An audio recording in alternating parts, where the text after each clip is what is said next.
Hey, it's Mega, aka the Art Messiah, here to save you from your art sins, and welcome back to day 26 of the 30 Days of Making Comics Challenge. I am very excited.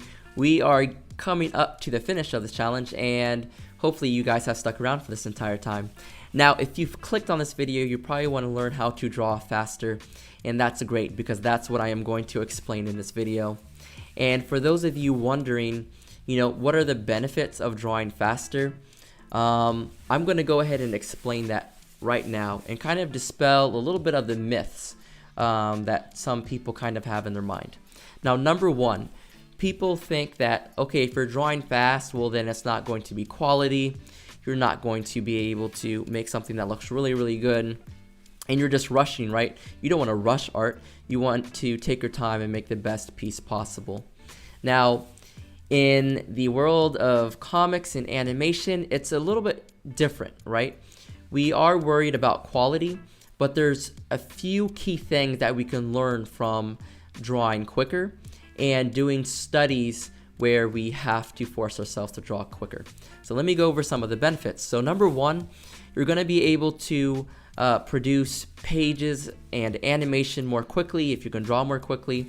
If you can produce more content, then you can tell your story quicker, you can gain an audience quicker. Also, maybe you don't have that much time in a day, so you have to adapt and you have to learn how to draw quicker so you can, produce, the same amount of artwork in a shorter amount of time. Okay, so those are some reasons that you might want to learn how to draw faster. We're going to go ahead and jump right into it about how you can start to draw faster right now. So the secret behind all of this, it's very simple. There's only one secret, and that is timed drawing. Now, timed drawing is a great way for you to, 1, loosen up, 2, see the big picture, and 3, know when to quit, okay? And that's probably the hardest thing to do as an artist. Now let's run through all these 3 things. So when you do a timed drawing, that means you have a certain amount of time to do a certain drawing. Now, as you can see in the background, that's what I'm doing. I have 30-second poses, right? I'm using a website called Sketch Daily, and there's a 30-second timer. So after every 30 seconds goes by, it shows a new pose. So that means I have 30 seconds to draw a pose, which means that I cannot be very uptight about my drawing. I need to be loose. I need to let the lines just go down because I don't have that much time. So what this helps us do is to be a little bit more loose with the art, and that's how we're going to start becoming a little bit more quicker with drawing over and over again. Now, as you see in the background, these pieces, they don't have to be perfect, and that's actually part of this practice and part of the study, is that you're just trying to get the most critical details and you're just trying to be loose with it, so you're having fun, right? Okay, so number 2, the benefit of time drawing and drawing quicker is that you can get to that big picture more quickly. A lot of beginner artists, they sit down and they dive right into the details. That's a no-no. Never do that. Never focus in on the details. First, focus on the big picture. And that's the beauty of having these time drawings, that you have to be focused, and you have to be focused on the big picture. You have to get as many important details out and onto the paper as quickly as possible.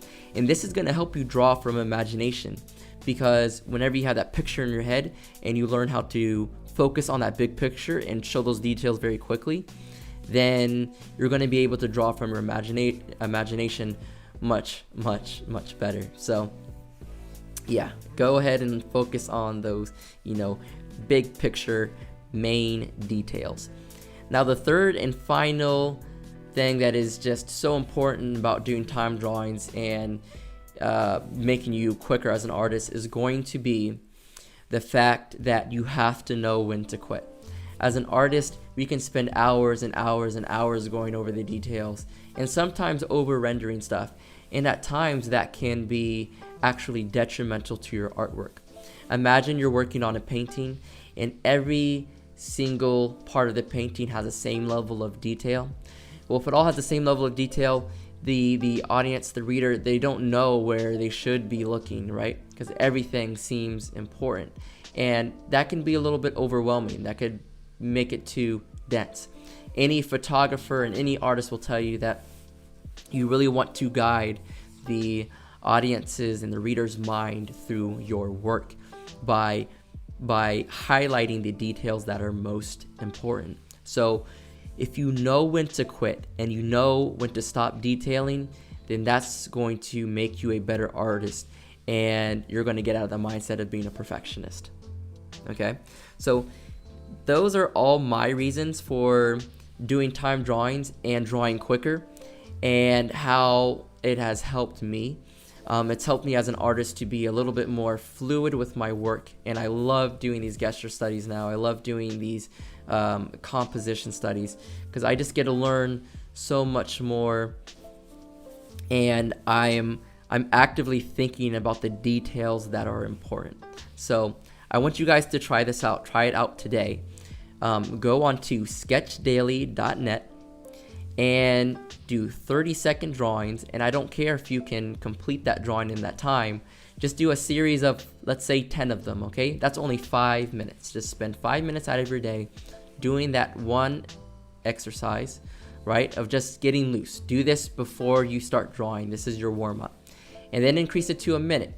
And then at that point, now you're starting to, place a little bit more details. And then change it to 2 minutes, and then place even more details. But the most important part is within that first 30 seconds is to get the main gesture, the main important detail of the picture down and onto the page. So hopefully that's helpful to you guys.